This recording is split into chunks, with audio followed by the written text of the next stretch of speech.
Similarly Yadadri power project అంటే వాస్తవంగా ఉద్యమ సమయంలో పిట్టిహెడ్లో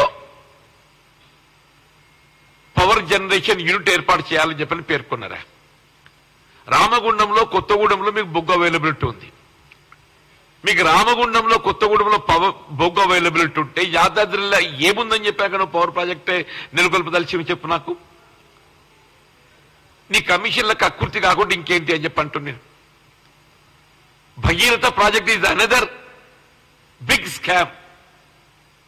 ఇట్స్ అనదర్ బిగ్ స్కామ్.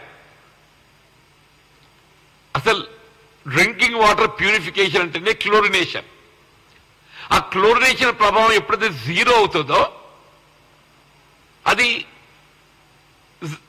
అది ఆ శుద్ధి అనేది కోల్పోతుంది. ఆ సాంకేతికంగా ఏది ఇస్తుందో నీకు ఎవడు అనుమతి ఇచ్చిండు ఏంటి? ఆల్ దీస్ 3 ప్రాజెక్ట్స్ నీ కాళేశ్వరం ప్రాజెక్ట్ రీడిజైనింగ్. అదే కాళేశ్వరం ప్రాజెక్ట్ చెప్తున్నాను నేను. ఉమ్మడి రాష్ట్రంలో వైఎస్ రాజశేఖర రెడ్డి గారు జలయజ్ఞం కార్యక్రమం అమలు చేసినప్పుడు ఈపీసీ విధానంతో ఏదైతుందో ఇవాళ నిర్మాణ ప్రక్రియ చేపట్టబడ జరిగింది. ఈపీసీ అంటే ఇంజనీరింగ్ ప్రొక్యూర్మెంట్ కన్స్ట్రక్షన్. వాళ్ళే దానికి కావలసిన అంచనాలు రూపొందించుకోవటం, నిర్మాణ పనులు చేపట్టడం, దాని నిర్వహణ భారం.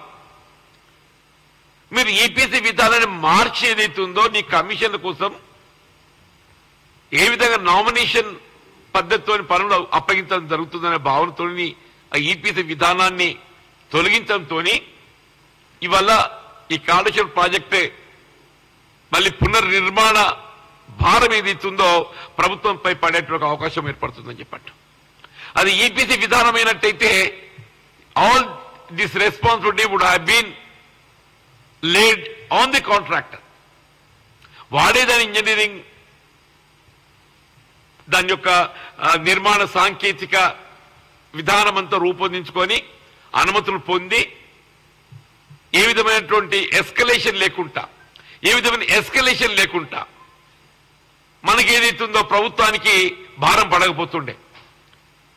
కేవలం కమిషన్ల కోసం ఏదైతుందో ఇవల్ల ఈ కాళేశ్వరం ప్రాజెక్టే నిర్మాణంతో రాష్ట్రం అప్రూవల్ పెట్టబడ్డని చెప్పంటుండే.